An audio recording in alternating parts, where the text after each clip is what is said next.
Well, it's 4 years last Thursday since David Moyes' first match in charge of Everton. And for his team selection today, 3 of the back 4 that played that day in the win over Fulham are here again today. Tony Hibbert, David Weir and Alan Stubbs, who's keeping Joseph Yobo out of the team since his return from Sunderland.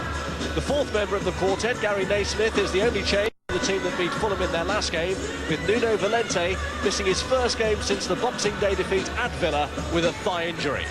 Well, what a great job David Moyes has done, Robin, just getting this side back on track following a disastrous start to the season. And I think it's been done on probably the traditional values of hard work and good organisation. 2 centre-backs may lack a bit of pace these days, but they certainly possess a very good understanding of each other's games. And midfield 4 have a nice blend about them, and certainly in the shape of Tim Cahill has the ability to get forward, knowing Phil Neville will just sit in front of that back 4 and just make sure that things are nice and composed and steady. And certainly in the shape of James Beattie, they've now got a real attacking threat who's been amongst the goals and certainly a big factor in their good run of late. Aston Villa's FA Cup defeat at Manchester City was compounded by the loss of Milan Baros with an ankle injury, and with Kevin Phillips falling victim to a virus since. So David O'Leary is forced to go with a very youthful front 2. 20-year-old Luke Moore is joined by 19-year-old Gabby Agbonlahor. He scored the reserve team's winner against Everton on Wednesday, but it's his senior debut for the club. He has had loan spells at Watford and Sheffield Wednesday. Craig Gardner, whose debut was against Everton on Boxing Day, makes his 2nd Premiership start. He's one of 5 players aged 21 or under. Well, there's no doubting. I think this Villa side have shown better form, arguably away from Villa Park, than they have at home, but without the likes of Milner, Barosh, Phillips, Delaney, Berger, you really do fear for them today. Melberg will certainly need to deal with the threat of James Beattie better than he did against Samarash the other night. But Villa, like Everton, do have a player can spring forward from midfield, and Stephen Davis, who has also been amongst the goals, has really been in fantastic form for Villa this season. But David does go into battle with 2 very inexperienced strikers, and we talked already about the experience of the 2 centre-backs for Everton, so it's going to be very difficult for Moore and Agbonlahor to make any real impression. But with them having pace, and if Villa can get the right service going forward, then you might just think that they could trouble Stubbs and Weir.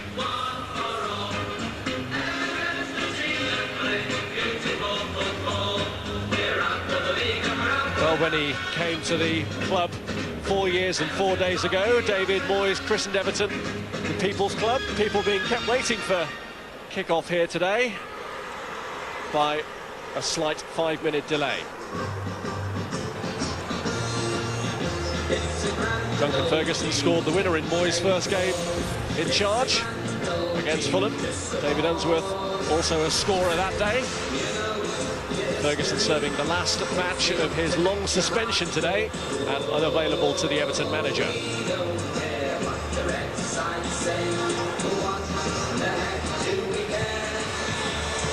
Well, Aston Villa's cup exit means that for both of these teams, a high league position, as high a league position as possible, is all that's left to aim for.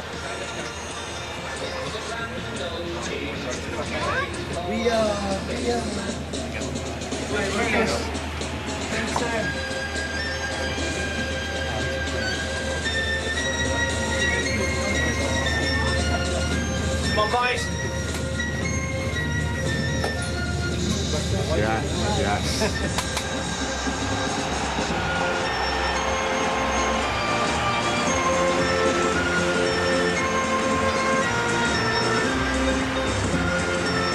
Everton very much back on track after their low just before Christmas, leading up to their 4-0 defeat at Villa Park on Boxing Day. They come here with a mission for revenge, facing a very young Villa forward line. It's Everton against Villa live after the break. And what a day this promises to be for young Gabby Agbonlahor. He's done really well in the reserves this season. He scored a hat-trick for them against Manchester United last month. He got a winner against Everton in the week, and here he is making his first team debut against Everton today in a really young forward line alongside Luke Moore. in the Everton forward line is the one who got away for Aston Villa. James Beattie wasn't seduced by Chairman Doug Ellis's chat at lines and instead made his move to Goodison Park. And when Villa are struggling for strikers, he could show them what they missed out on today.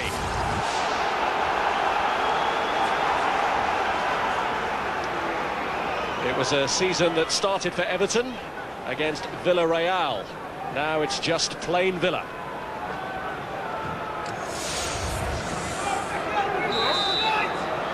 They are still hopeful of getting into Europe next season if they can finish high enough. That has to be the target for David Moyes' side. Tim Cahill. It's back by Tony Hibbert. Miscued clearance by David Weir. I think the one thing that impressed me about Aston Villa at Blackburn last week, Rob, was that they got about the game very quickly. You know, they were nice and positive and bright, and it really surprised Blackburn. You'd have to feel that they'd have to do the same here again today. Bon Lahore and Luke Moore looking to link up already here for Aston Villa. It's Barry who's tried to get it across. Phil Neville attempts to deal with it, though none too successfully. In the end, it's cleared to McCann. And it's back by Barry. Everton at 6s and 7s as Bon Lahore looks to make his mark. A worrying start this for Everton. Tame cross in the end is cleared by Stubbs. Well, I said they were positive last week against Blackburn Rovers.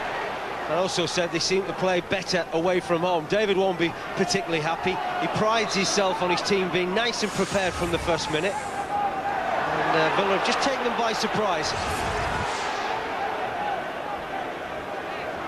An alarming start for the manager. Played at centre-half himself. And will be concerned, particularly bearing in mind how soft-centred Everton were in the reverse fixture this season, in the one and only Premiership game that Per Kraldrup played for the club, and Villa ripped them apart.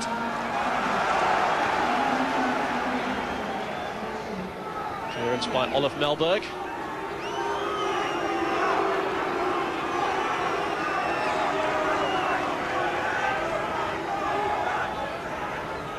Neville's throw aim towards Beattie, but cleared by Olaf Melberg.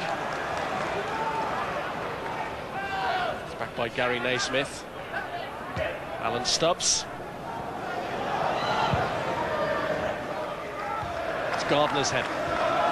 Stubbs. By Kevin McCann. This is Cahill.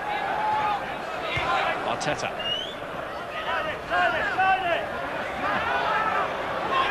Melber in pursuit of Cahill, forcing him all the way back to his goalkeeper. That's where you want Tim Cahill if you're the visiting side. Getting him going back towards his defensive third rather than towards your defensive third, because he's got great capabilities of popping up with vital goals. Villa have been more successful on the road than at home this season. They've picked up 2 points more away from Villa Park. Cahill forced into something of a cul-de-sac there. Man in charge today is Rob Styles, 7th time that he's officiated an Everton match this season. Here's Mikel Arteta.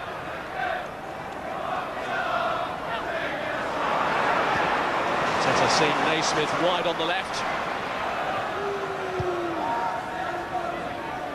Here's Neville. Osman, left behind for Arteta.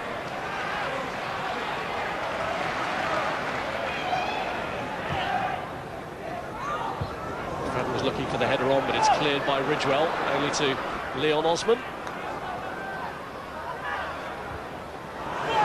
It's Beattie who's made the move. Hibbert's cross, Cahill climbs.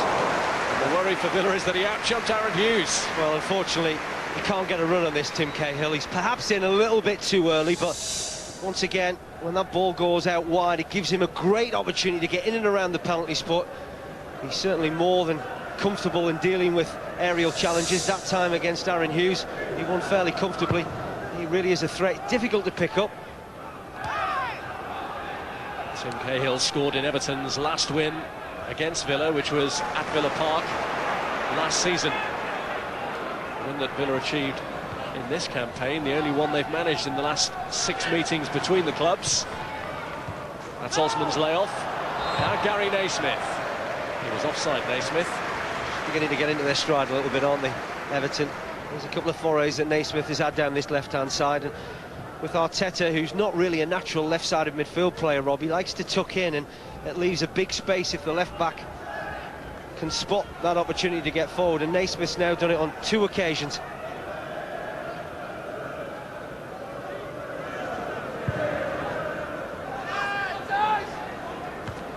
Moore going up for the header in front of Stubbs. Clearance by Hibbert. Melberg's touch. It's Aaron Hughes. Given away to Mikel Arteta.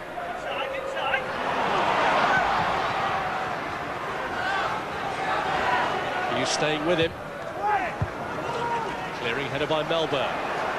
Here's Moore. Davis.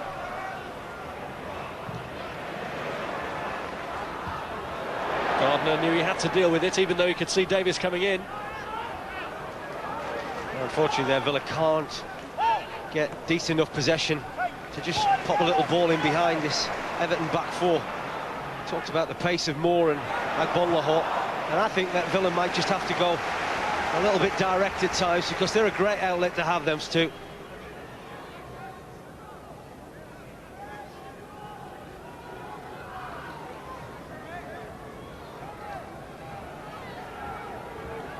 It's Neville's throw. Here's Leon Osman. Hibbert showing for him, blocked by McCann. Wayward clearance going straight to Arteta. Some decent possession now for Everton. Haven't really troubled Thomas Sorensen. But Arteta, very influential in that midfield area. Good ability on the ball, I'm sure. Probably in his own situation, he'd probably be wanting to play more central, but because Cahill likes to bomb forward, it does allow him and Osman at times just to tuck in, and they almost play as a 3 at times in midfield, and allow Cahill just to join the front 2.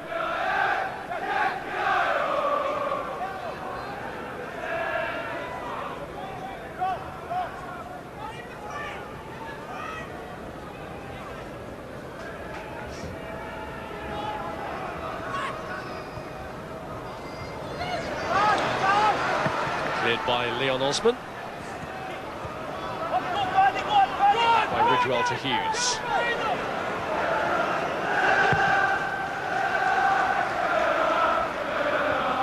Moore winning the header. Here's Barry.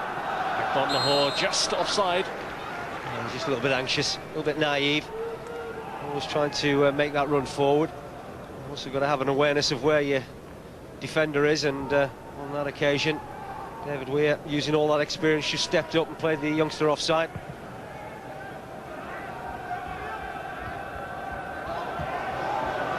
It's Gardner's ball, asking more questions of that experienced rear guard. In fact, today Alan Stubbs and David Weir, between them, reach 900 league appearances in England and Scotland. They're both on 450 after today.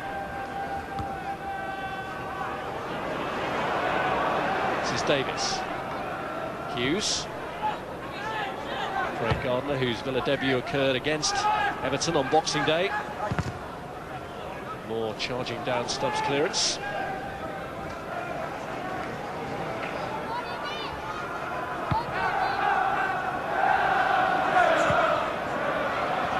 Here's McFadden. Now Cahill.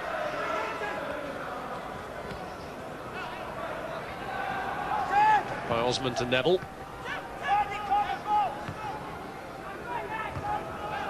Clearing header by Melberg, now McCann. Neville. Osman. Hibbert. Barry went across to close him down. That was Davis's ball. This is Agbonlahor. Well, he is quick, and he's given Hibbert a real job, a job that he accomplished in the end. I thought he did well there, Hibbert. It's a free kick for me. Agbonlahor, though, just a little glimpse of what he's capable of. Good pace. Nice and bright, positive. Here's McFadden. Osman. First touch let him down. Well, I think he got caught in two minds before the ball reached him, Rob. He wasn't sure whether he was just going to knock a little cross in towards a penalty spot or just try his luck from the edge of the box instead. Really gets caught in no man's land. Well, Naismith's header across put Everton under pressure here. Stubbs cuts out Davis's ball that was intended for Moore.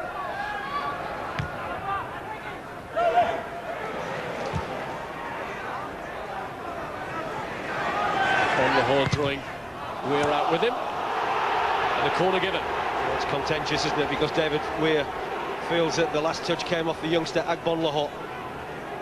I think this is where Villa have really got to try and work the two centre-backs just in behind them. Well, you can see it's a goal kick. And, the linesman is right on the spot. They've been given a little bit of good fortune here by Trevor Massey, the linesman, as Mellberg climbs for the corner. It's cleared as far as Gardner. Ridgewell's underneath it. Clearance those by Cahill. Now Wilfred Baumer. That's a strange header, wasn't it, from Ridgewell, because it was a great opportunity. The ball just spins off the foot of Gardner on the edge of the box, and I don't think Ridgewell realises what a good position he was.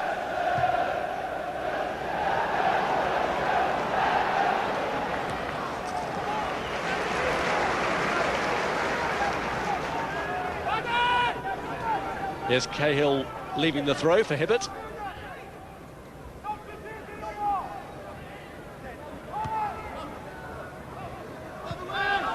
Now Weir.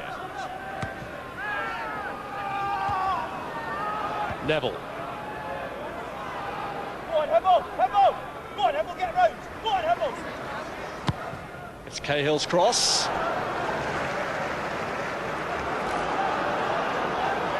Space here for Gardner to operate in.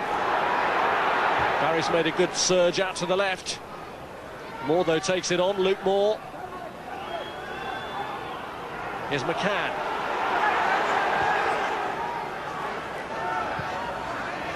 Barry.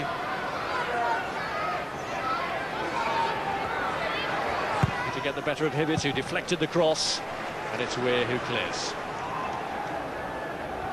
It's been decent from both sides. Villa have had one or two promising moments, likewise with Everton, without really either keeper having to make a notable save.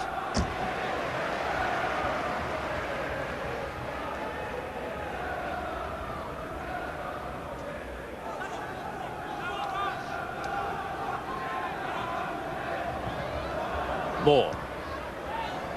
Cahill away.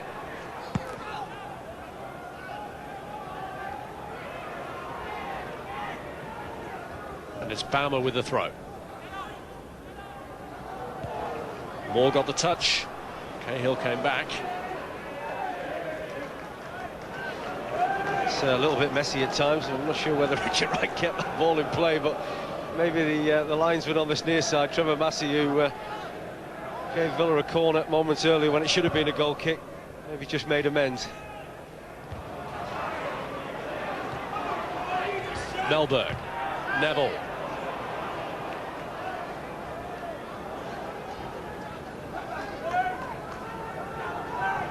Thomas Sorensen needs a big performance today, held culpable by many for the last 4 goals that Villa have conceded, the 2 at Blackburn last week and the 2 at Manchester City in the Cup.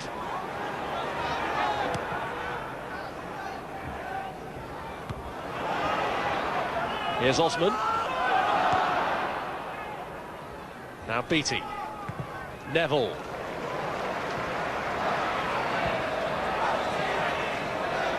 Arteta. It's Gary Naismith. Well, again, the promising moments for Everton in an attacking sense is coming down this left-hand side. Arteta pulls it back across and McCann has to get there. Flag was off anyway. Oh, they were very lucky there, Villa. They just went to sleep from the throw-in. I don't think they expected Everton to take this as quickly as they did. Aaron Hughes just caught back on his heels. Good run from Arteta, just out. Well, Everton have passed the ball well. Certainly had the upper hand. Again, Sorensen hasn't had anything to do. We're nearly up to that quarter of an hour mark. And I think David Moyes will be a little bit disappointed his side haven't had more of a cutting edge.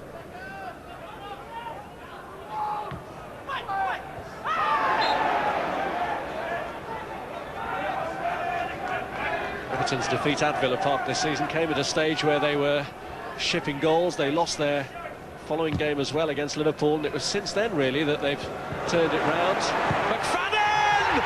What a hit! What a goal! Well, it was route one, but there's nothing wrong. If you've got players with the capabilities of unsettling defenders and setting up chances for teammates, and that's what we've just seen there from James Beattie. Fantastic centre-forward play, and then it's about McFadden and his composure. And when he gets into this situation, really, there's no one putting him under any real pressure. But that's a difficult one to take. Your technique has to be good, and certainly your concentration levels need to be top draw. And that's exactly what happened with McFadden, and he just guides that ball into the bottom corner. And I talked about Everton maybe lacking that cutting edge up till that point. And that's the first real pressure that they put Thomas Sorensen under. But what a fabulous strike that was. Well, he hadn't scored a Premiership goal at Goodison Park before the last match against Fulham, and now he's got two here in a row.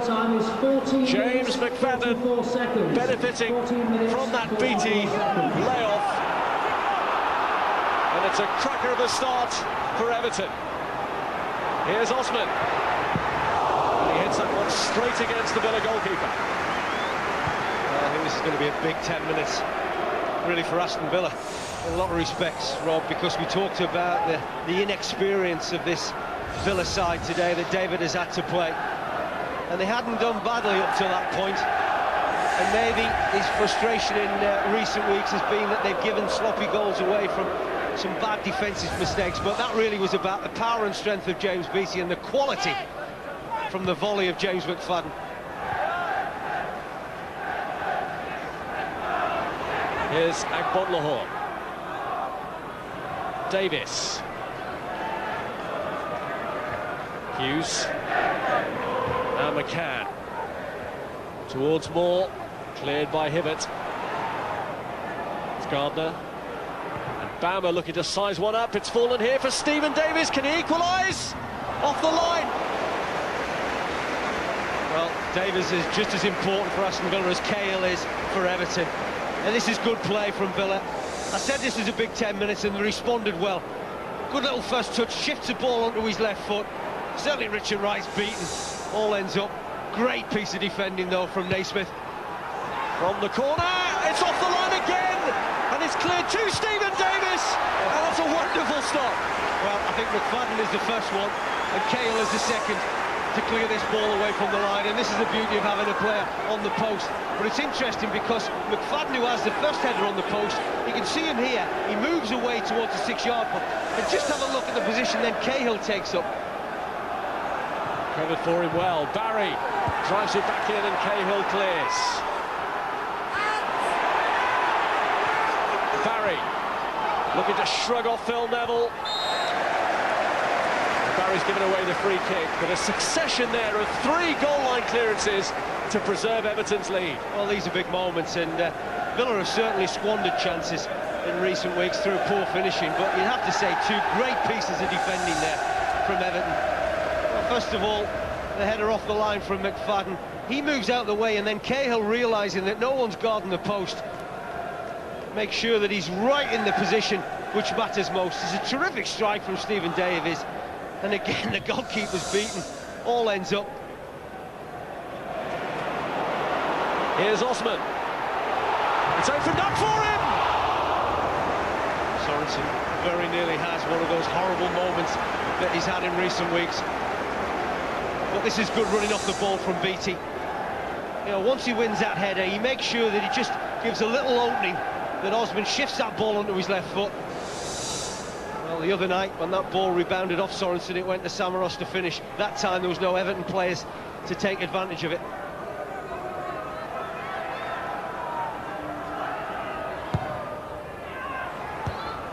Sorensen gets a hand to the corner. Phil Neville stopped the break. Certainly had the chances, haven't they, Aston Villa, to get back into this football match.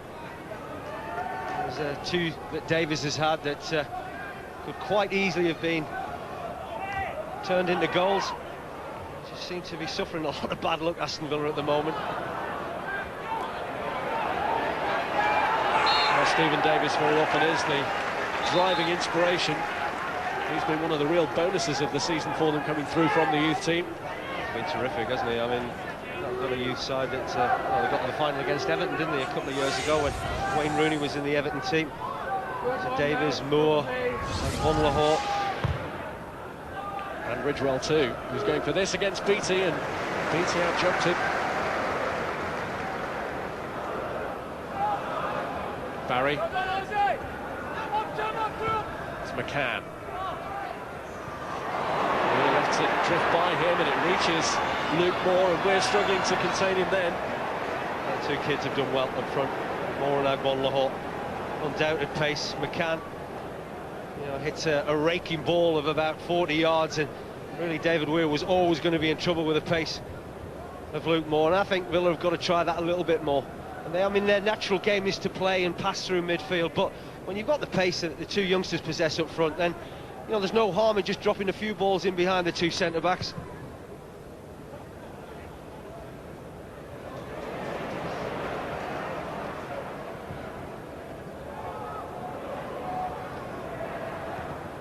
Hibbert. It's Melberg.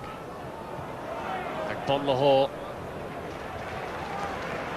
Now Naismith. Beattie got the touch on. It's cleared by Ridgewell.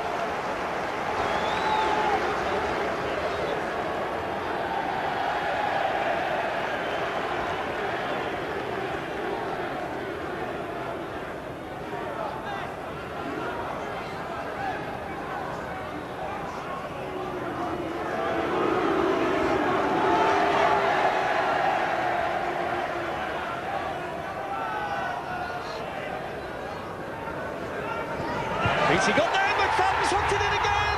No, Cahill has though! Well, that's awful defending. You know, I talked about the first goal almost being unstoppable, but that is atrocious defending. It really is, because again, they don't get set up from the throw-in. And it was a little bit similar to the first goal in the sense that they didn't get set up from the long free kick that Neville took. Well, this time, it was a throw-in from Phil Neville on the left-hand side, and Beattie just makes a nuisance of himself.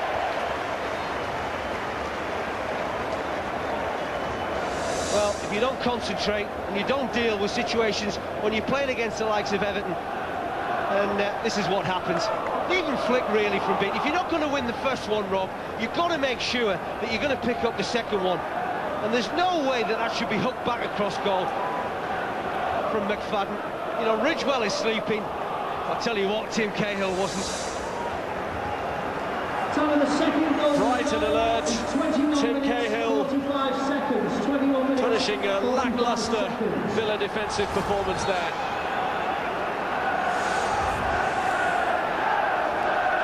And Wilfred Baumer has gone off with a facial injury, and Gareth Barry now has had to slot back into left-back position. So to add to their problems, Villa down to 10 men. Well, talked about when they scored the first goal, Rob, that the 10 or 15 minutes afterwards is going to be crucial. You know, now that they've conceded another goal and they've lost a player through injury, and I think they've got one or two actually struggling. Here's sorry, Rob, with an injury and a virus beforehand. Well, there was a problem with Kevin Phillips that ruled him out, and it may well be that virus has had more far-reaching effects. Here's Moore getting into a decent position, though. He doesn't get a clean strike, does he? But it was brilliant to get himself into anywhere near a shooting position. As if his problems weren't bad enough anyway at the moment. His side reduced in number. Baumer involved in a collision that's seen him go off for treatment. He might have to just go and have a stitch or two. McCann trying to play it through the middle. Here's Gary Naismith. Scythed down by Gardner. Is that going to draw the first card of the afternoon? Well, my first reaction, and it's just below us, is it's a strong challenge from Gardner, and it's robust, but I really did think that he actually got the ball, but it was very powerful the way he launched into Naismith.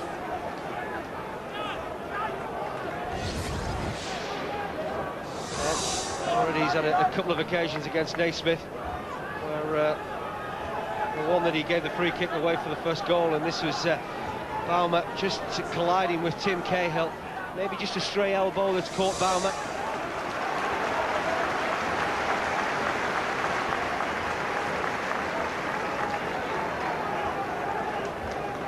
Gary Naismith playing his first Premiership game in 11 months because of a series of injuries, and he's hobbled away from that Gardner challenge, which did draw the first yellow card of the afternoon. Helberg tried to run it out, got lucky in the end. It's incredible when you think of Everton's start of the season, Rob.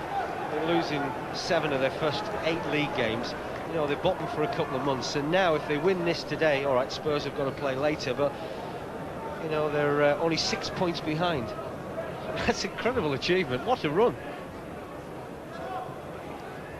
Just 1 defeat in 10 coming into today for David Moyes' side.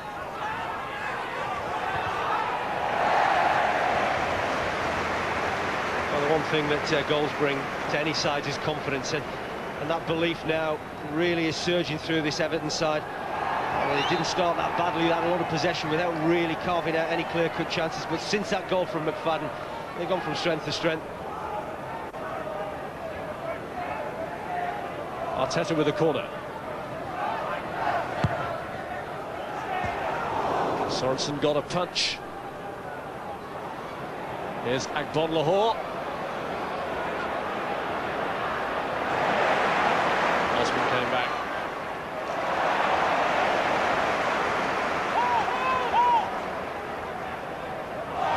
Osman away from McCann. He's found Arteta. The Everton fans enjoying this.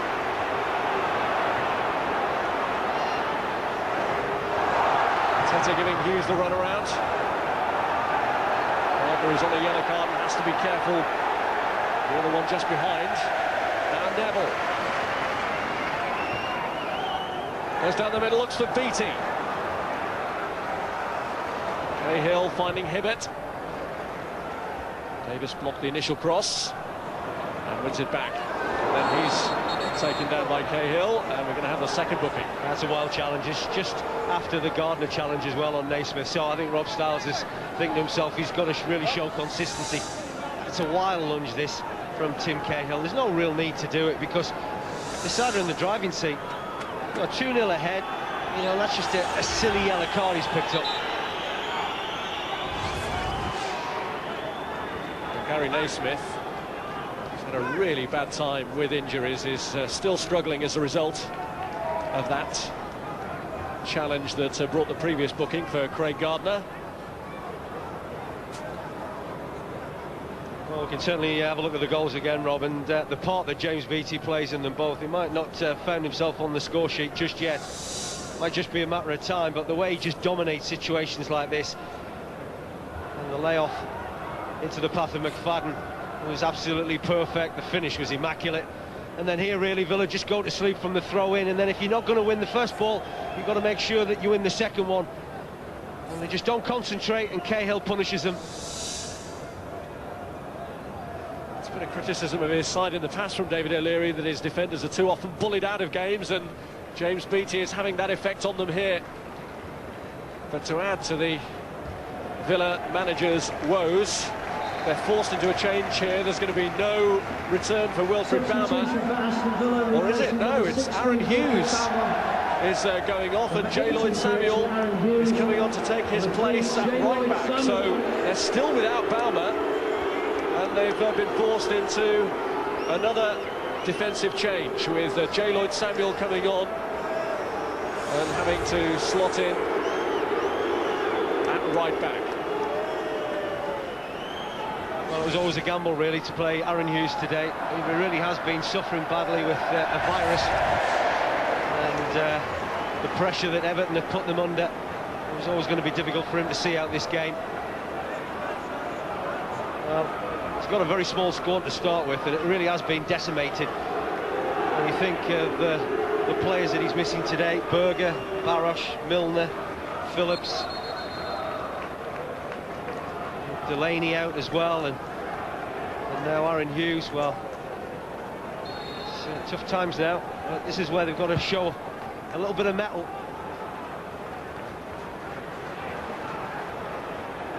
Beattie. Ridgewell.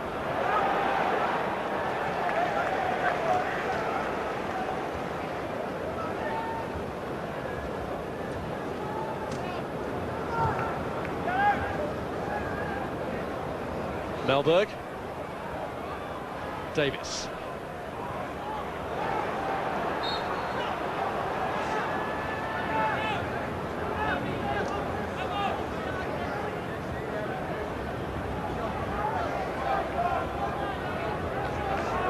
Here's Samuel. Now McCann. Davis.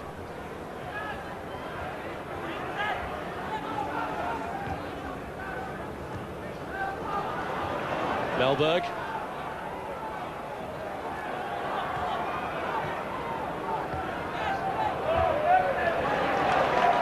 I think Melberg's 100% as well, Rob, because I know it's in the warm-up he was struggling with a sort of tight hamstring. It's more worries for David O'Leary.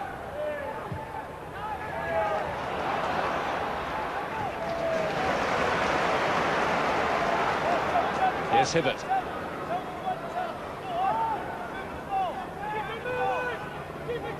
Neville.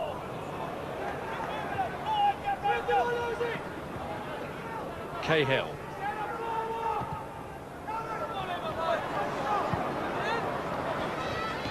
Beattie. He's certainly as fit as I've seen James Beattie these days. David Moyes has got him into shape. We all know he's possessing a lot of power, a decent finisher. So when you put the full package together, he's up there amongst the top English strikers in the Premiership.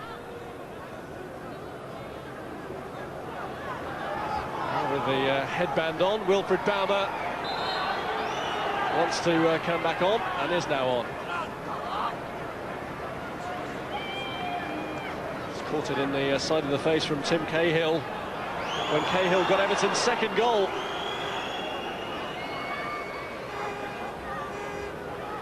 I don't think too much more can go wrong for Villa so far, can it?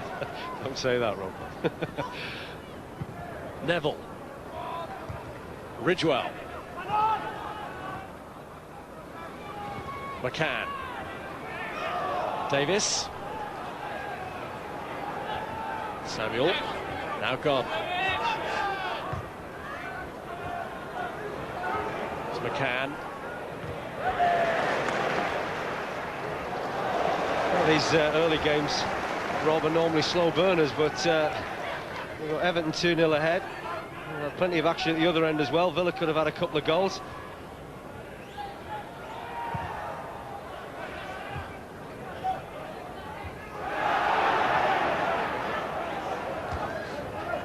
Neville. Here's J. Lloyd Samuel.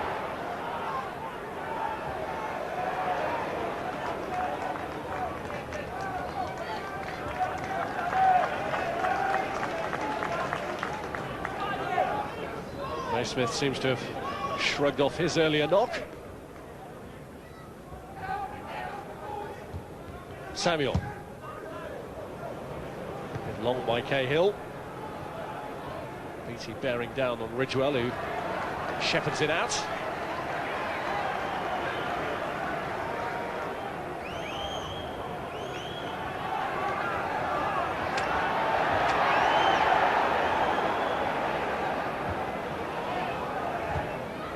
Neville.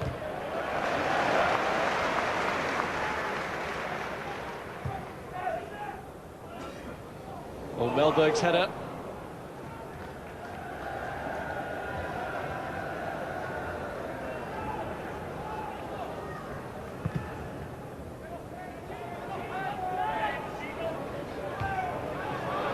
Weir.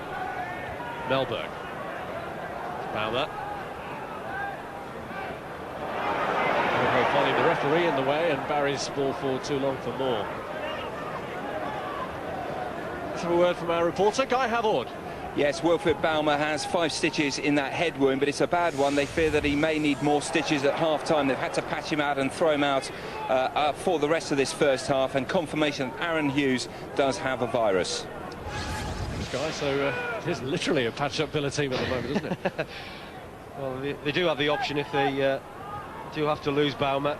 Whittingham on the bench can play left side of midfield, and Gareth Barry can just play in at left back, but it's not an ideal situation, is it? You having to really chop and change your side, and the fact you're 2-0 down. Especially as you've already suggested as well that Melberg may have a problem too. Well, this situation, this is where Villa lost the second goal. See if they set up better. Again, Beattie gets the header on, and McCann gets it away this time.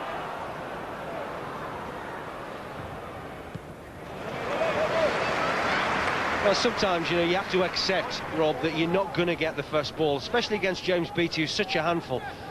That time Villa were ready for the second one that came into the danger area.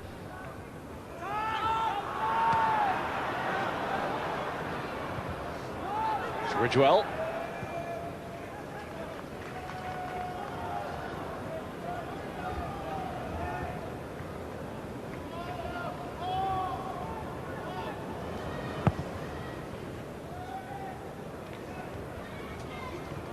McCann. Gardner. Here's Moore.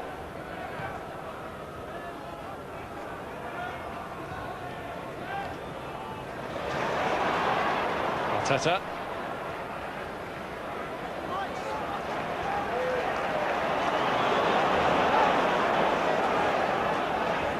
It's good harrying initially by Davis, who was clipped by Cahill, but the rest played a good advantage.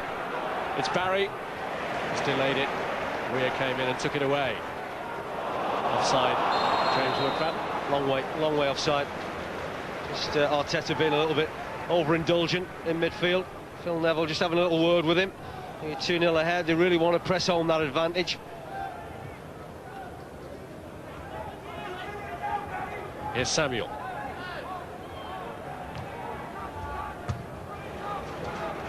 Made by Stubbs.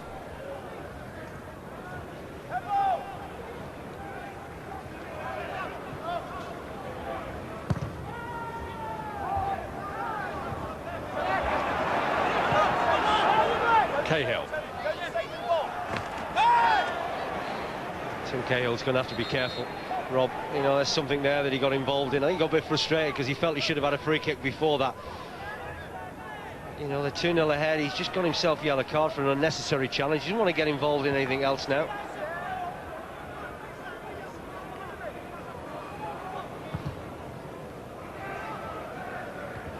Ridgewell. It's Gardner. And away by Weir. Melberg could be in trouble here against McFadden. Might need Bama to help, but it's Beattie who's lofted it! He scored a goal similar, didn't he, with a chip last week against Fulham, and the type of mood he's in at the moment, you know, he's prepared to try anything, and this really should be dealt with by Melberg. You know, his power and determination should really be overcoming James McFadden, and instead, this time the ball finds its way through to Beattie. Just a clever little lob towards that far post, isn't too far away. Little smile to himself, but he knows he's played a big part in this first half.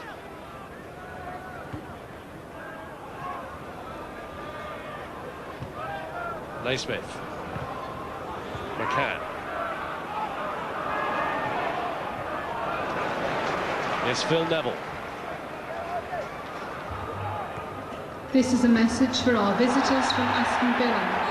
For your information, programmes will be on sale at half-time. Thank you. Looking for Wilfried Balmer.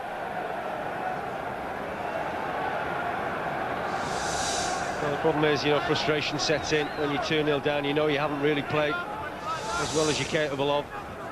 That's a late challenge from Balmer.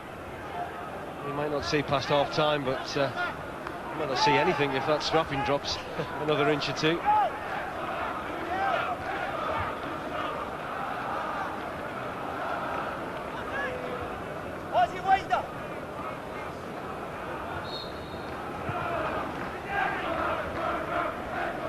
Ridgewell.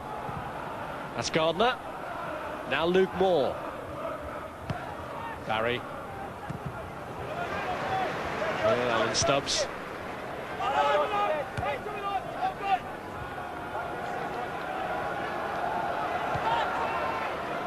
He's offside here. Luke Moore. More action to come later on Prem Plus today, focusing on the top four and the bottom four. Birmingham against Tottenham, live from 5. Well, there was a feeling that if Villa were to go into this with inexperienced strikers, that maybe the pace of Agbon, Lahore and Moore might do duty against two experienced campaigners in Stubbs and Weir, who might not have been able to keep up with them. They just haven't had enough possession, really, Villa, to allow the front two a chance to get any passes from midfield. You know, but saying that, they find themselves 2-0 down, David's side, but it could quite easily be 2-2. I mean, don't forget the chances that Stephen Davies has had.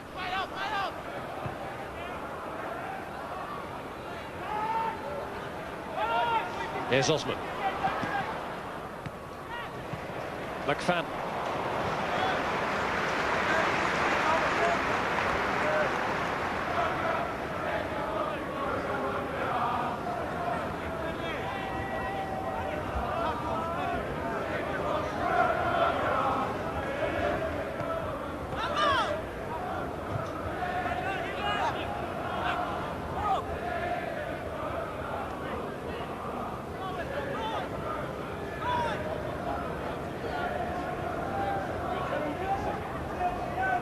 Here's Beattie. Hibbert. Neville. Naismith to Arteta. Melberg.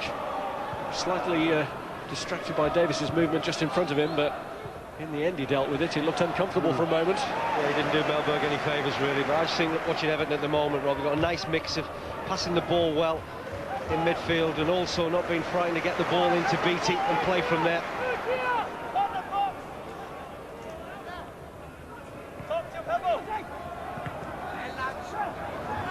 Run back by Gavin McCann, who started his career at Everton.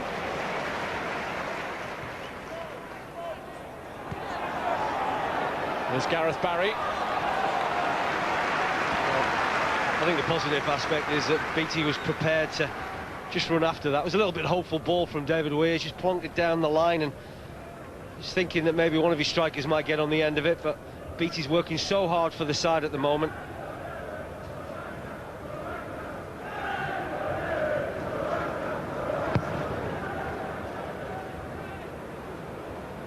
Weir. Baumer.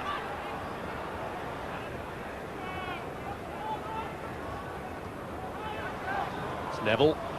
They did rather tamely against Davis. It's McCann. Stubbs header. Osman beaten by the bounce. It's Baumer. Header back by Stubbs.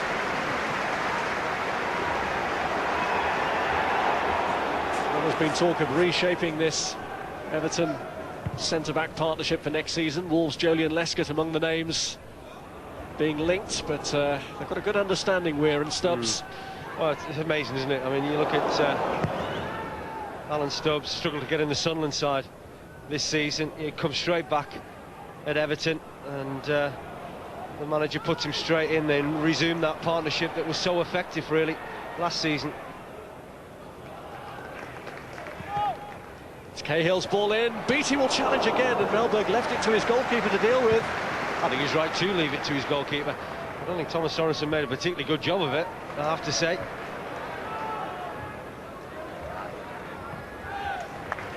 Neville. Beattie. Cahill finding Mikel Arteta, who outstrips Samuel for pace. Osman! 3-0! Well, it's terrific play, but I just think this is too comfortable. When the ball from Philip Neville goes into the feet of James Beattie, there's no one really putting any pressure either behind Beattie or in front of him. And then really, Everton are just allowed to pass the ball nice and comfortably. But Arteta does brilliant down the left-hand side, because he really still got an awful lot to do, because he's probably about 35, 40 yards away from goal when he finally picks this ball up. But there you can see no real pressure on Beattie, no pressure on Cahill that passed the ball to Arteta. And then when it comes across the face of the goal, certainly not done enough, Liam Ridgewell, to avert the pressure. Well, I talked about this maybe being a damage limitation exercise. It's certainly that case now, really, for Villa. I'm sure they can't wait till that half-time cup of tea, because I would imagine there might not be any cups to drink any tea out of, because the manager will be absolutely furious with his performance. Third goal in goal time, 44 minutes, 6 seconds, 44 Osman and Cahill, who both scored in the last victory over Villa, both on the score sheet again here today.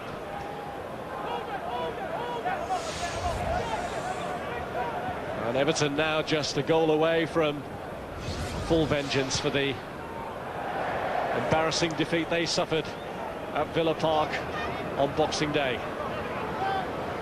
Well, it's perhaps been waiting to happen for a while. You know, if you're not going to invest in the squad, and he might be shaking his head there, but, you know, this is a very, very threadbare squad, and it's been tested right to the limit here today. Now, there's been talk of a takeover of Aston Villa. It seems to have dragged and dragged and dragged its feet. But, you know, while it's important to blood youngsters, if you've got too many in at one time, especially when results aren't going your way, then you're going to suffer, and they're suffering at the moment.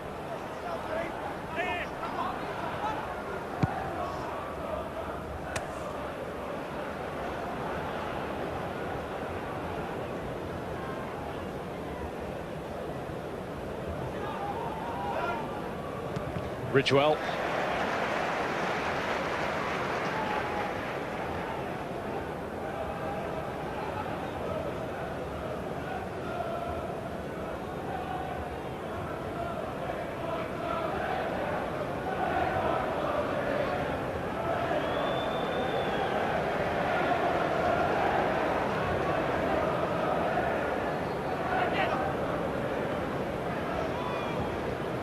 Gardner.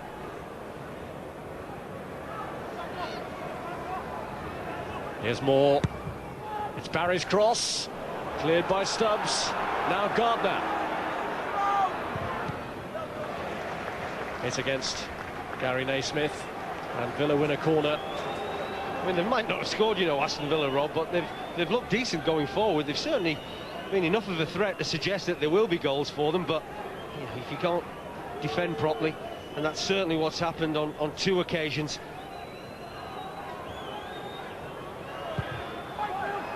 Barry's corner easily dealt with by Phil Neville. With a shake of the head from David O'Leary's chairman said more than mere words, as Everton have piled on the agony for Villa in that first half. Goals from James McFadden, Tim Cahill, and then right on the break from Leon Osman, putting Everton in a truly comfortable position. All this despite the fact that Villa forced 3 goal-line clearances after that first goal. James Beattie had a big part to play in the first 2 goals. Stephen Davis had 2 efforts, cleared off the line. Naismith, McFadden and Cahill between them, managing to keep Villa at bay. But in truth, their poor resources have been exposed. They've already lost Aaron Hughes during the game. Wilfred Baumer's had to have stitches in a head injury as well. It really has been woe upon woe for Villa in that first half. Everton leading 3-0 at the break. Well, for the least prolific of any side above the bottom 3, Everton are having a field day here. It's been their trademark, hasn't it, in recent times, to grind out 1-0 victories, but this is the second match in a row where they've scored 3. Might be more today, judging by what we've seen so far. No further changes to the Villa team after a first half in which they were forced to take off the ailing Aaron Hughes and replace him with Joe Lloyd-Samuel, and with Wilfred Baumer back out again with 5 stitches. So a lot to ask of Villa's youthful strike force of Agbonlahor and Luke Moore to try and drag Villa back into this game. That's the task ahead. A more realistic task might be limiting the damage. Here's McCann with the free kick. Barry leaning on Cahill. Well, it will have had to have been some half-time talk from David O'Leary and Roy Aitken to rally the team. Well, they would have done, and I think they probably had to think very, very carefully what they were going to say at half-time, because, you know, there's a lot of inexperienced players in that dressing room. You know, what you don't want to do is just kill them completely as far as their confidence is concerned. You try to give them constructive advice. Here's Naismith. Now Arteta.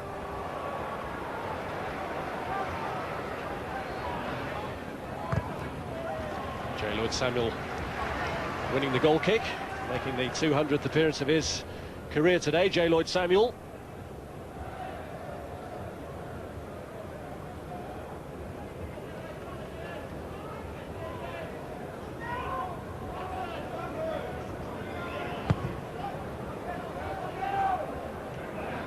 There's Weir's header. Ridgewell looking to get Lahore away. Here's Barry. Davis. Osman, who got the third Everton goal just before half-time. Ridgewell. Lahore. Taken down by Gardner for the strike, which was blocked by Gary Naismith.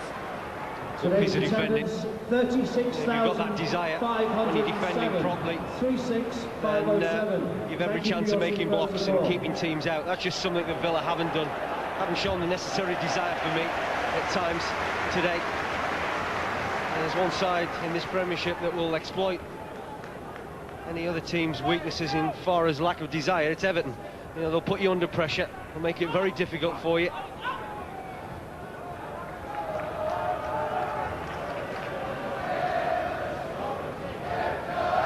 At the top that you know, David, his assistant Alan Irvine have done it on the back of hard work, determination, good organisation, spent a lot of time on the training ground sorting things out. Disastrous start to the season, but at the moment you've got a lot of players out on that football pitch who are really enjoying their football.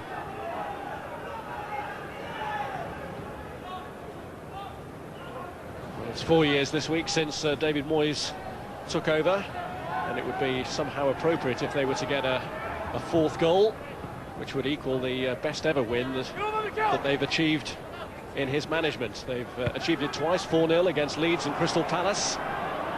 Villa here looking to reduce the gap. Lahore. Rather striking from distance. Difficult ball to play, you know, it's straight, need some sort of angle on it to really give the strikers a chance. But once again, you know, some nice moments when they've gone forward. You know, talked in the first half, George mentioned at half-time about the chances that they had. Certainly they will have made a huge difference to this performance if one of those had gone in, because it would have given them some belief, something to hang on to. Certainly been at the back where they've looked particularly lethargic. Melberg and Baumer and Ridgewell looking to impose themselves better in the second half.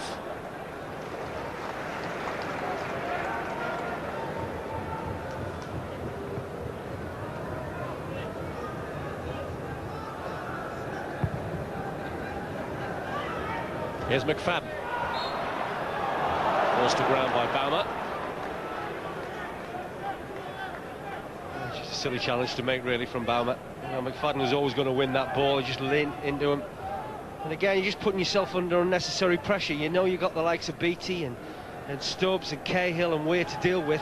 And if the set piece is half decent, then you know you're going to have a problem. Arteta drives in a decent kick to Cahill. You know, how many times do you see Tim Cahill do that? Arriving late, in the right place at the right time. He'll be bitterly disappointed. He hasn't scored his second goal. Fabulous ball in from Arteta. Really is inviting someone to get on the end of it. And Cahill there, just out-jumping a couple of Villa players.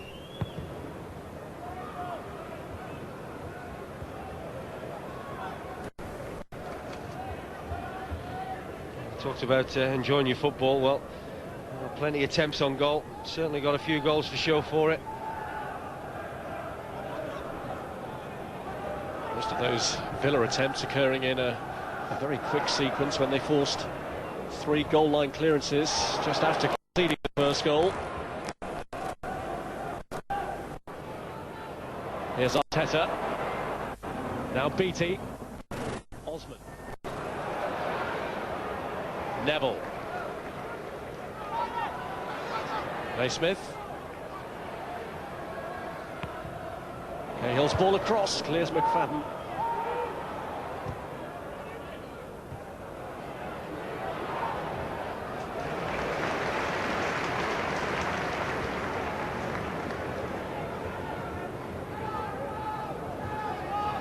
Here's Baumer.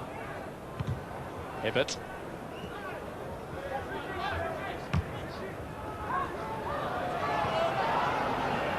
Now Moore.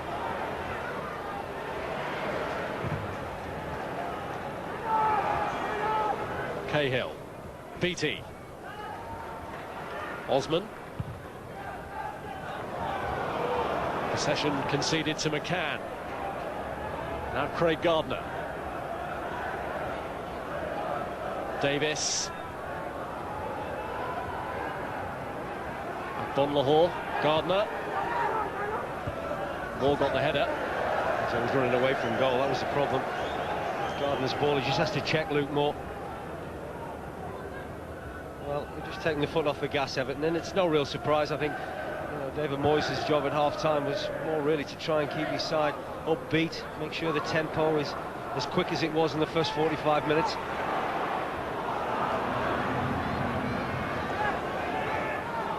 Cahill. Now Hibbert. In towards Beattie. And Sorensen got it. Got a touch to it, and enough on it in the end to concede the corner. Well, not a serious claim here for a penalty, but Sorensen again not looking particularly comfortable coming for that cross, and James Beattie just falling over the legs of Sorensen. Again, a real handful.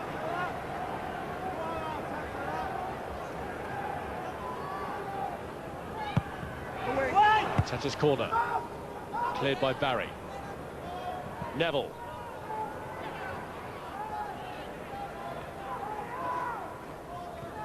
Arteta. Struck against Phil Neville. Davis robbed by Arteta. It's beyond Cahill. Beattie. And Ridgewell gets it away. A comfortable play again, wasn't it? Arteta, wonderful piece of skill over on that left-hand side. Bonlahor's first touch was heavy. It's not bad though if you can run that quick, doesn't matter how bad your first touch is.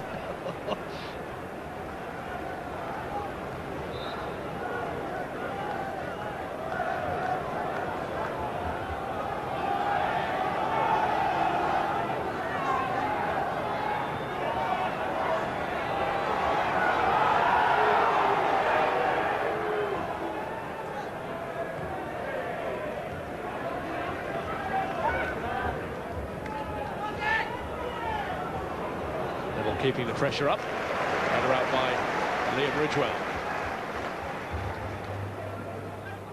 Still a bit of urgency about Everton. Here's McFadden.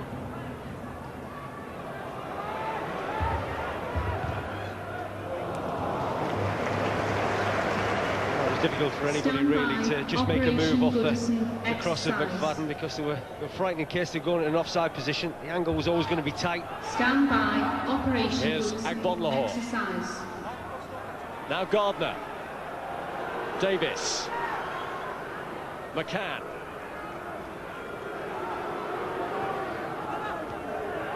This is Barry. Great header from Cahill, showing his ability at the other end of the field. McFadden just kept it the right side of the line.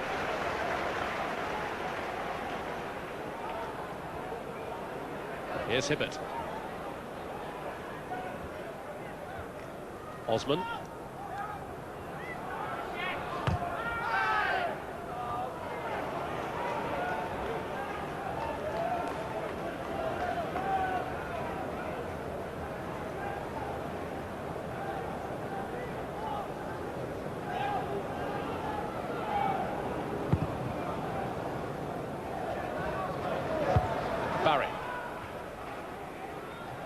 Now Moore. Away by Weir.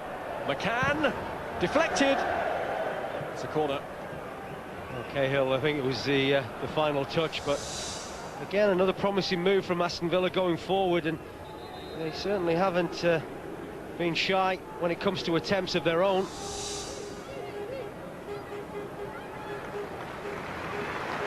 Looking for a different dimension when they send Lee Hendry on, but the Everton change taking place first.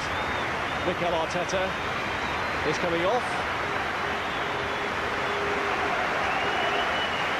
And the day after St Patrick's Day, it's an Irishman there sending on, Kevin Kilban.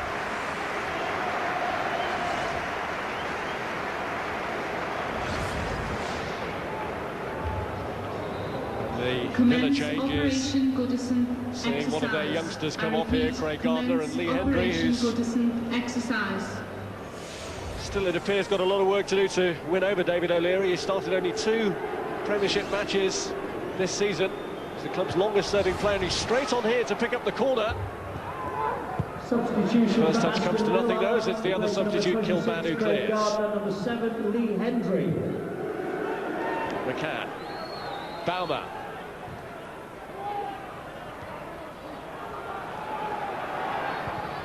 Away by Osman. Samuel. Now Hendry.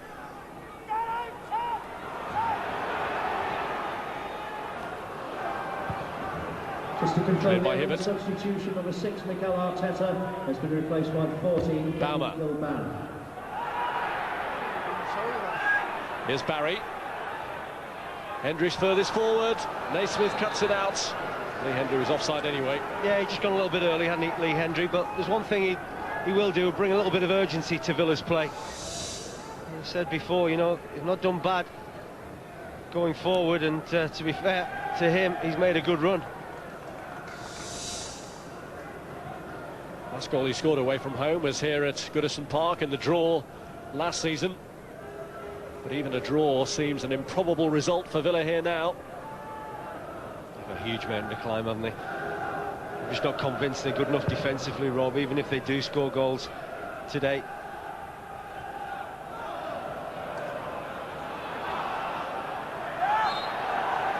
Still a couple of wins short of the safety barrier of 40 points, Villa. And they've given away a cheap free kick again here. Well, Cahill was certainly the threat the last time they had a free kick from round about this range. What's Beattie up to here? Just ready to get out of the traps. It's McFadden who swung it in, and they haven't really dealt with it again. Weir knocks it back towards Kilban. Lofted back in by Beattie, and Osman. Well, the goalkeeper's in no man's land when this ball's come into the box, and he might be having a go at Gareth Barry. When, again, he very nearly lost concentration at the far post, Sorensen, when this is returned back in from James Beattie. You know, Osman just has a little gamble round the back, and again, some indecision from Thomas Sorensen. Seems to be plagued with that in recent weeks. Barry.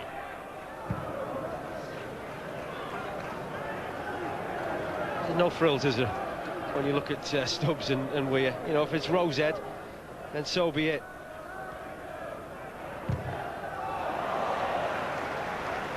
Well, the move to Sunderland didn't work out for Alan Stubbs, so back now at the club that perhaps he was born to play for, Everton fan.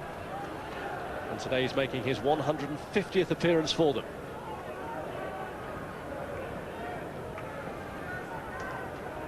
Two men had to bury the hatchet for him to come back here, and it turns out to have been a wise decision from David Moyes.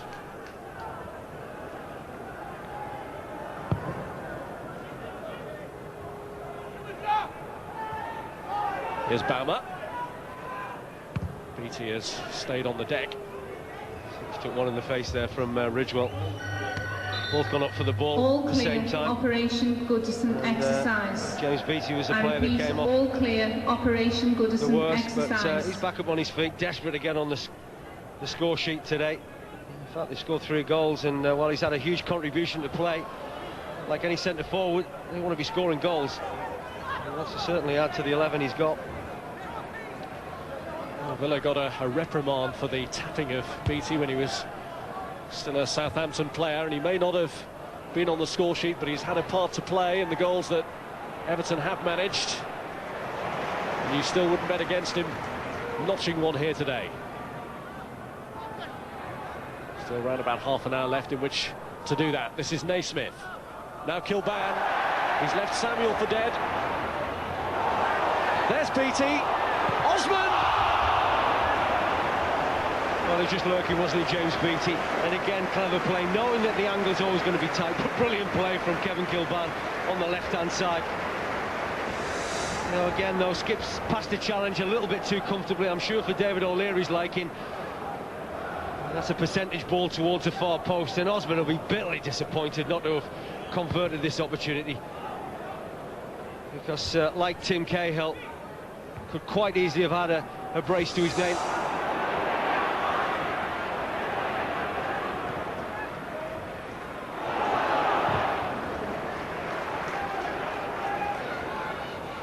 Back by Moore. This is Davis. Hendry.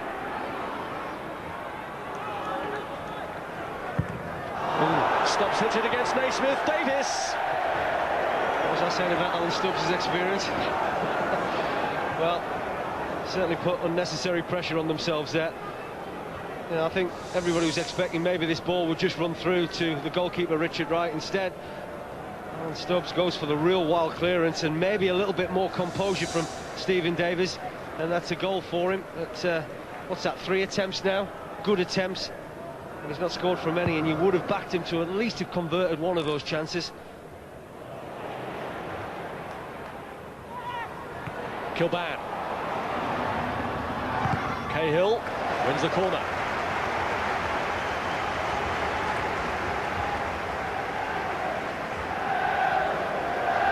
Everton continue to give the impression that the scoring isn't over with yet.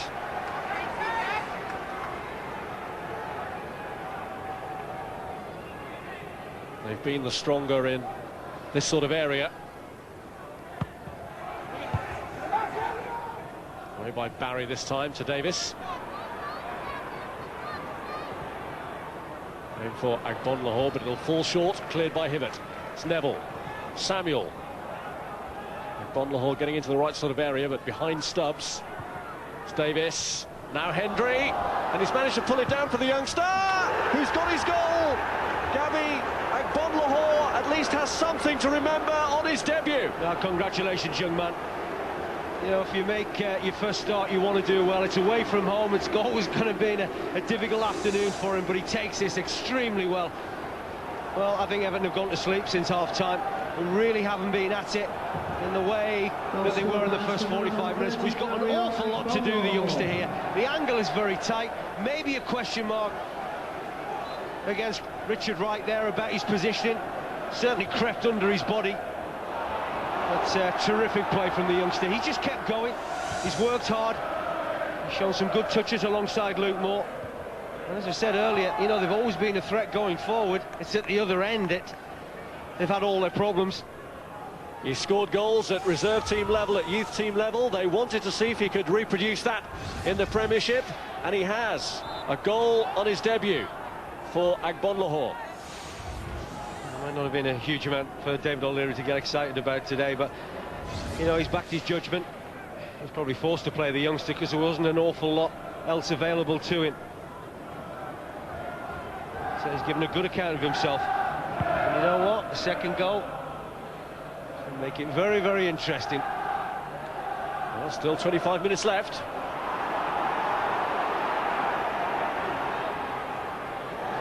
Ridgewell. Osman's down injured. So now they might just rue the misses of Stephen Davis, you know, a player that really has been prolific as far as a midfield player goes this season. Got into great positions. Certainly unfortunate with the first 2 attempts because they were both cleared off the line, but the third one maybe a little bit more composure, could have quite easily lobbed the goalkeeper. Probably had just as many chances as Everton, really. Just the way he landed Leon Osman shook him up a little bit, but James Beattie, what is this? 35, 40 yards. I thought it was going to be ambitious when he spotted the ball. Thought better of it. And he's left it to Phil Neville. They're bringing Alan Stubbs forward here. Neville looking for Tim Cahill. Falls short for Kilban. And Lee Hendry, who had his part to play in Agbonlahore's goal, got it clear. It's sometimes very difficult, you know, when you're the side that you're in the ascendancy, like Everton were going in at half-time, 3-0 ahead. You know, everything was nice and comfortable, and then, you know, it's a natural reaction just to take your foot off the gas.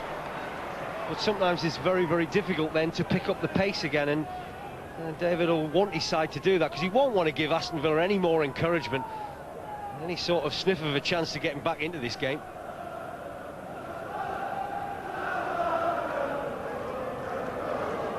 The Everton fans might just be a little unsettled by that goal from Agbonlahore.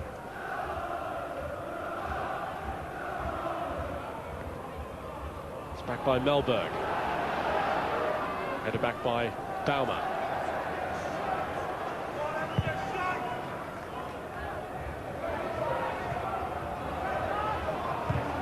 It's Neville.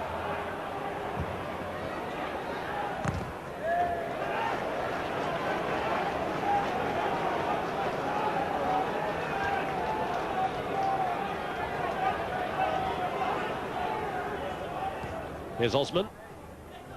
Now Hibbert.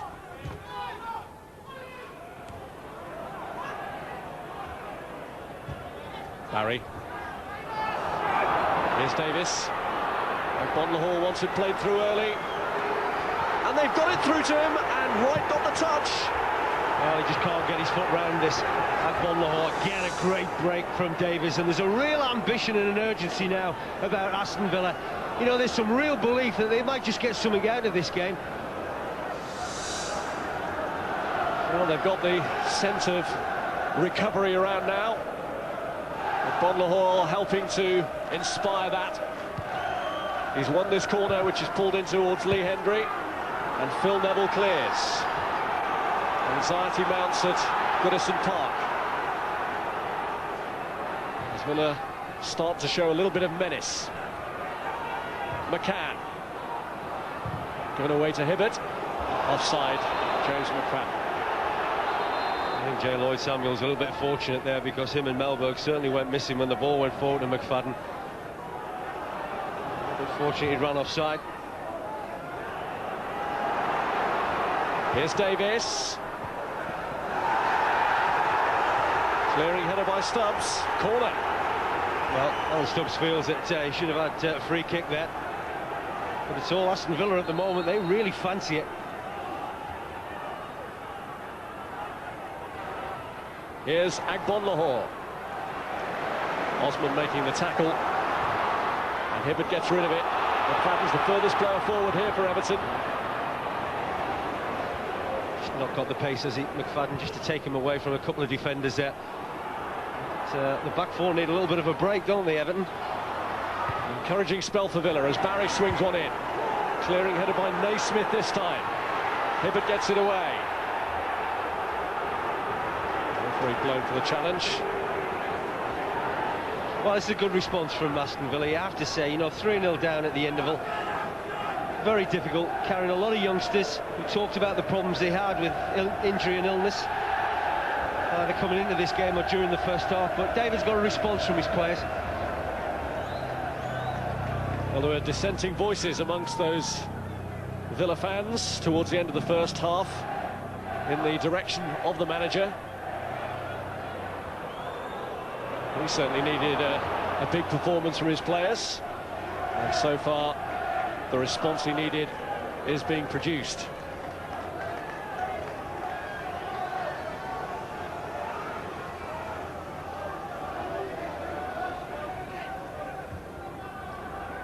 Here's McFadden.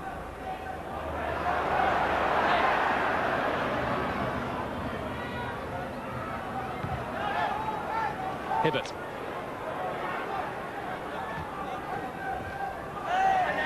Osman. Kept in by Cahill. McFadden.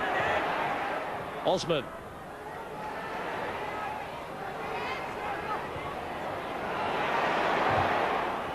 Hibbard's cross, which Mellberg gets to.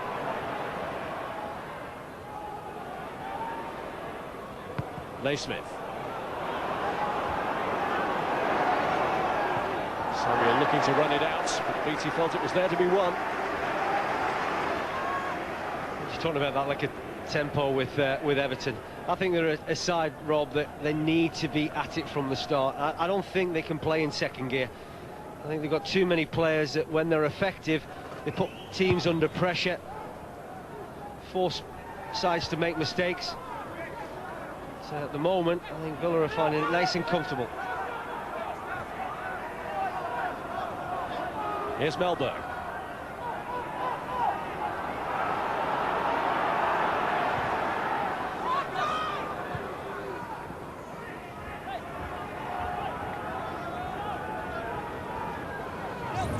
More action to come later on Prem Plus. Birmingham battling against relegation. Spurs hoping to be in the Champions League next season. They're head-to-head from 5 o'clock.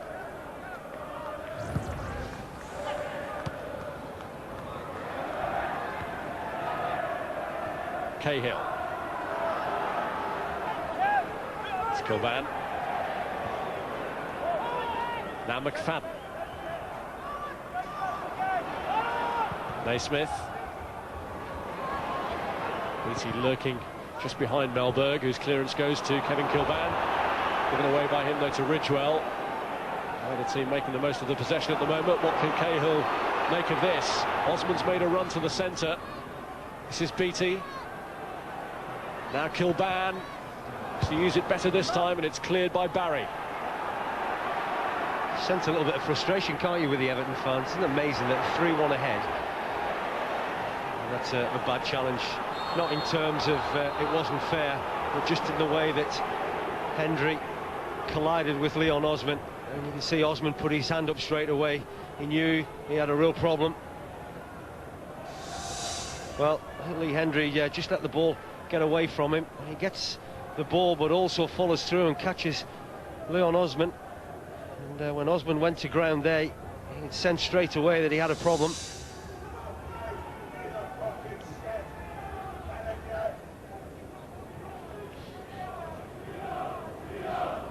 It looks as though the referee tried to let it run, but then was concerned enough about the injury Osman had picked up to halt play.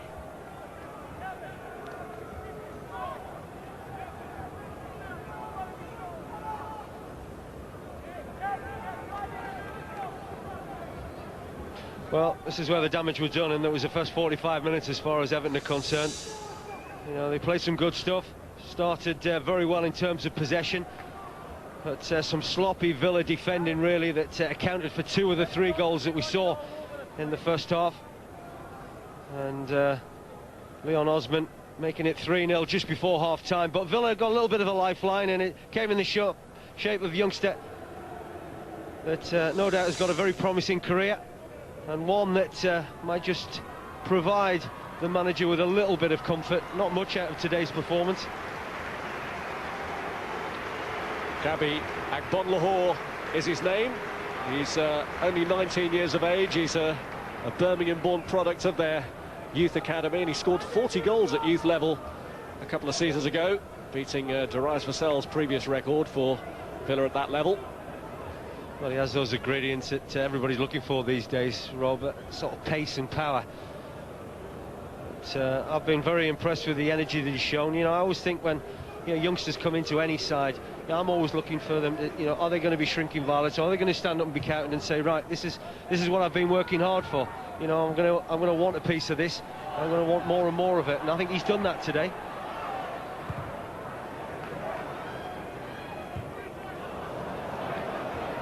Well, Osman off the field getting treated, and Mellberg and Ridgewell almost getting themselves in a right mix-up with Beattie around. Osman's back on. Everton back up to strength. He's an important player for them, Leon Osman. Very tidy, very committed.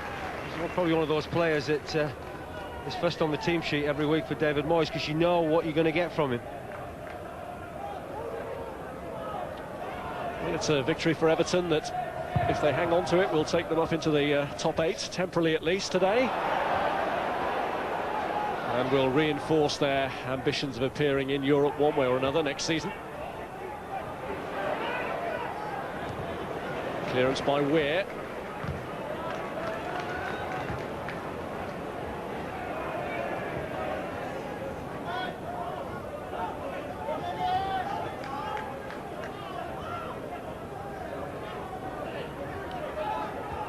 Here's Ridgewell.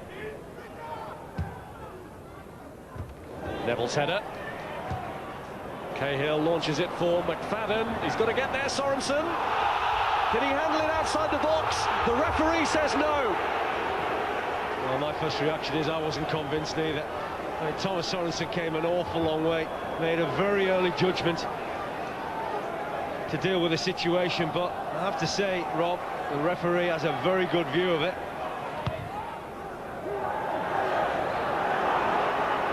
Well, he was instantly convinced it was chest rather than hand of Thomas Sorensen. A young Everton goalkeeper that it happened to this season, probably that end of the field, had actually got a red card very early in the game, but you can see here Thomas Sorensen comes bolting out of his goal, and that looks to me as if it's hit his hand. And but I think the referee is probably taking a little bit more sympathy on Aston Villa than the Everton fans would have liked. It's more sympathy than Ian Turner had when it happened to the young Everton keeper.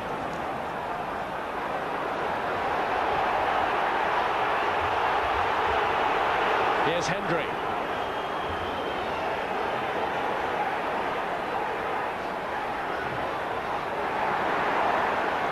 Davis. Hendry.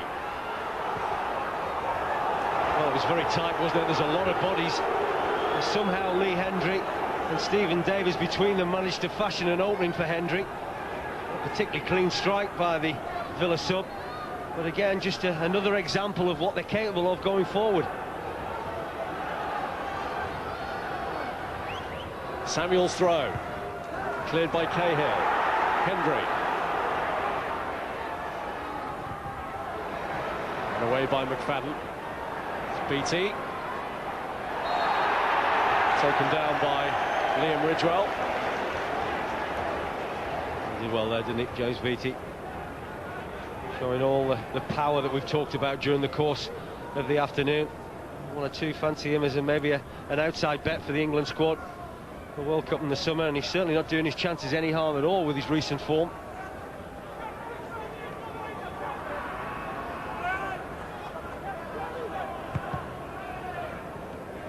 Kick is aimed in James Beattie's direction. Here's Osman.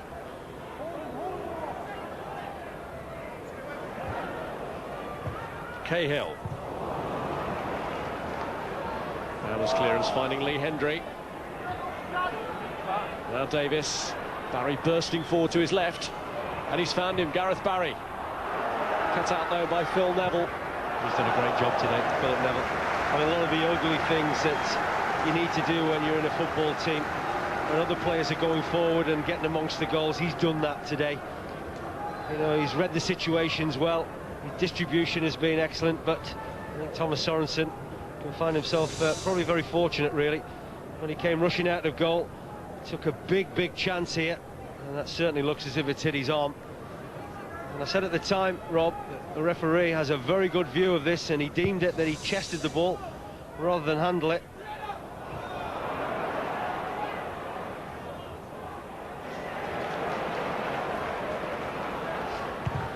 Well, that would just about have capped Aston Villa's day, and also Thomas Sorensen's week.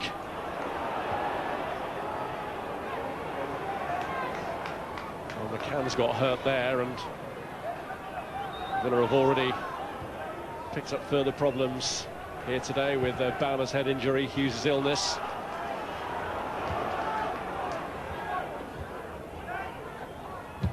Ridgewell. Barry. It's Moore's header to McCann. Now Kilban. Ridgewell got in front of McFadden. Well, they had two attempts to get the free kick. The referee wanted to give it first time, but felt that Villa had good possession. Well, if they are to get anything out of this, you feel that now's the moment. They have to get that second. Baumer's kick. Beyond McCann, headed away by Stubbs. Now Hendry. Davis. Here's Lee Hendry. Wrestled out of it by Cahill, who was booked in the first half. And Hendry thought about the quick free kick. Well, Baumer normally fancies his chances from here. Rob with his left foot. Gareth Barry also is around the situation, so they've got a couple that will fancy their chances from here. It's interesting that Everton have just put a player on the post, so that just encourages more players to get closer to the goal. It's absolutely impossible for the goalkeeper, really, to see anything that's going on. There's so many bodies in front of him. So congested there. Wilfred Baumer, who has not scored for Aston Villa since his arrival from PSV. His 16th game for the club, and he hits that one against the wall. I can only think that he does pretty well from them in training, because I've seen him in games, Rob, and he hasn't done particularly well when it comes to situations like that. You've got to really work the goalkeeper. Still there's a stage of the game where Villa could make Everton nervous if they claw another one back, but Ridgewell unable to make anything of that.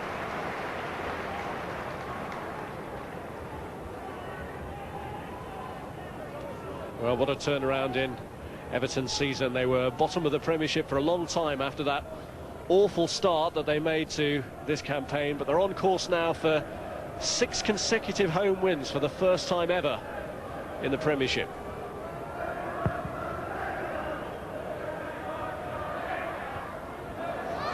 Here's James Beattie, who scored in 5 of the last 6 here. Knowing David Moyes as well, you talked about this fantastic run they've been on, Rob. He'll probably still be smarting and thinking about the horrendous run they had at the beginning of the season. Well, it'll be a case of what might have been if that cost them. Here's Hendry.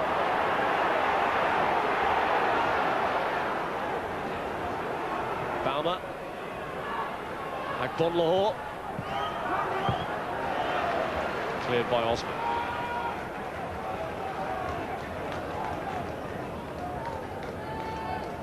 Certainly unsettled the back four when they were without Alan Stubbs at the beginning of the campaign.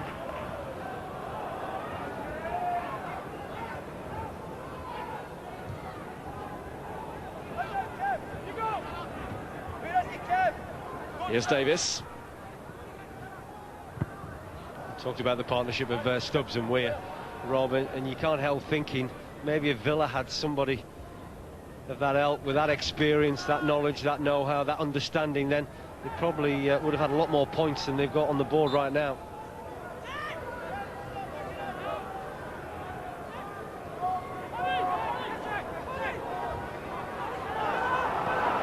Here's Melberg.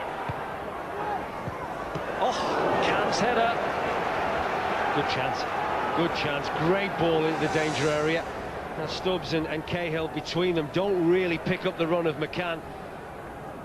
Unfortunately for Gavin McCann, he just really can't direct the header either side of the goalkeeper.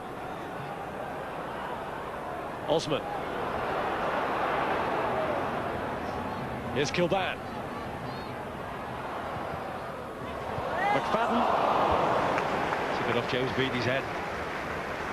And how good Beattie is, maybe just a little call, might have had one actually, McFadden, that just to leave it. He was always going to go behind him. See the two of them there, just trying to give the Villa centre-backs a problem.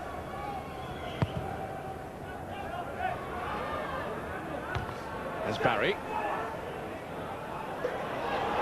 And again, Gareth Barry. It's Naismith.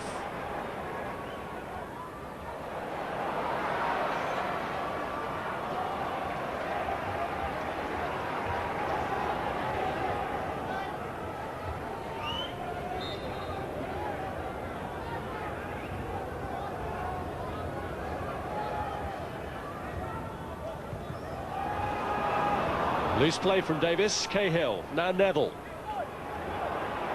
Kilban.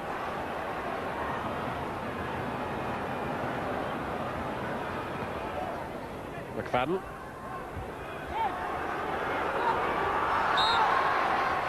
And who's taken him down.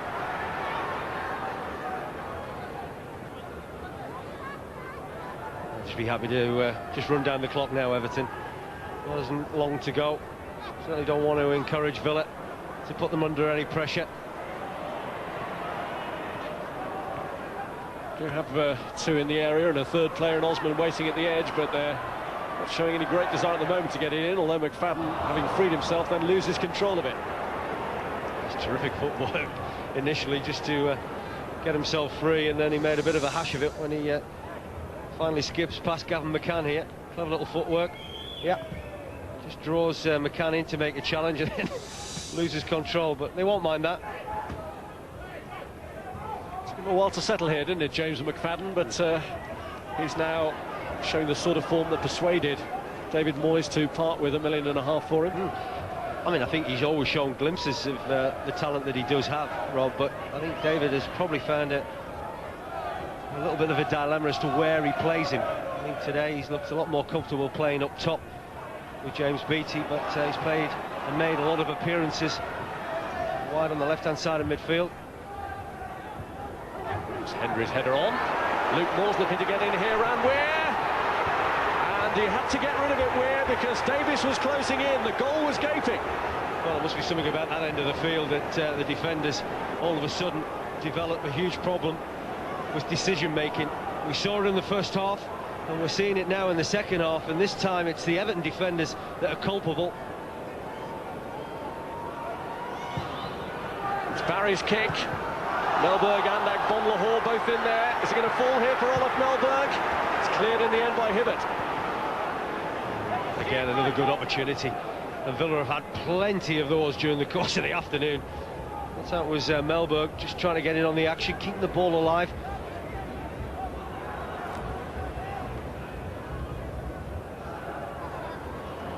Misdirected header from Naismith, and Moore happy to claim the corner. 2 minutes plus stoppage time left. Villa can get a goal from this. There might still be a realistic prospect of getting a point from this match. It's come right across to Agbonlahor. That wasn't the best piece of defending from James Beattie I've seen. Took a real gamble at getting after the corner kick from Gareth Barry. Missed it completely.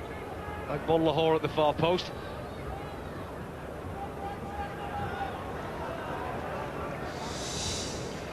Well, there's a situation between Melberg and David Weir. You know, if you run the risk always of your arms in the air holding down people, you see the view that Rob Stiles has got the situation.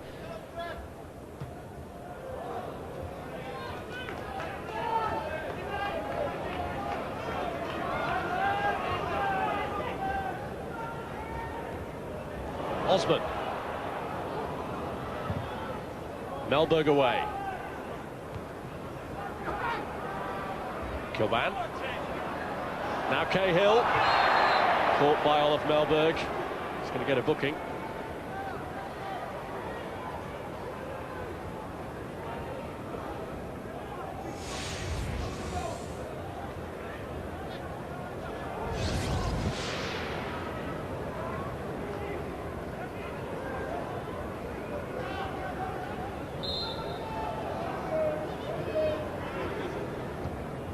Neville's kick. McFadden. Cahill rounds it off. Brilliant, absolutely top draw. Really was great play between Cahill and McFadden. And once again, we talked about the contribution of James Beattie amongst the goals today. Well, don't neglect the fact that Phil Neville has had a hand in a few of these as well, because it's his free kick that just stuck up in the air, and Cahill, commanding as ever, wins a terrific header. McFadden does brilliantly just to bring it under control. Delightful little back heel. And then very similar to the McFadden goal, Rob, he keeps great composure, wonderful technique, doesn't go to thrash at it, just makes sure that he gets the contact that he's looking for. 3 minutes. And that really does cap it all for Everton now. 4-1. Might not have been as comfortable as they would have liked in the second half, but it's a fairly comprehensive scoreline. And 3 minutes more for Aston Villa to endure. There've been flickers of a potential revival from the visitors in the second half. Surely have been ended there by Tim Cahill. And here's Kilban on the break. McFadden. Kilban.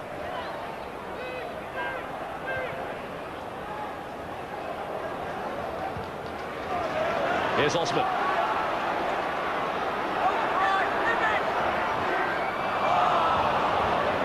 Barry.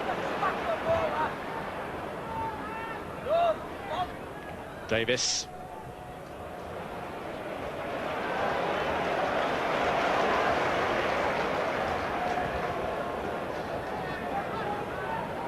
Here's Samuel.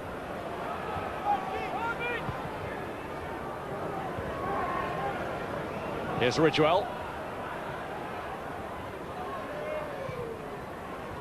Cleared by David Weir, that's Baumer.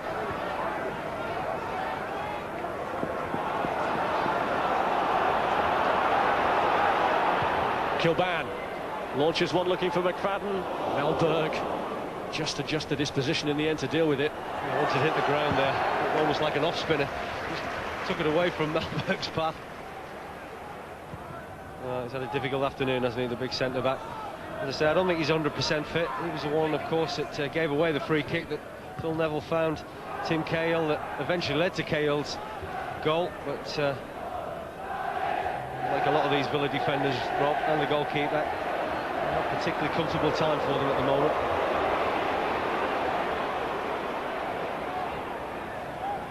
Here's McFadden. Now Cahill.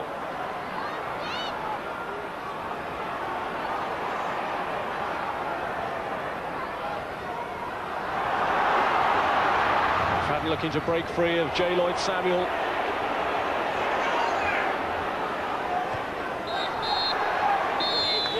And David Moyes' 4th anniversary in charge of Everton is celebrated with their most emphatic win of the season. They were 3 up by half-time against a dispirited Aston Villa side, racked by injuries and illness, but it was their failure to deal with Everton's strike force that cost them dear. James McFadden started it all off with a well-struck goal from a route one move on the quarter-hour point. Poor defending from Villa for the second, a long throw, Tim Cahill eventually converted. He also got the 4th goal that rounded it off, and in between there was a goal just before half-time from Leon Osman.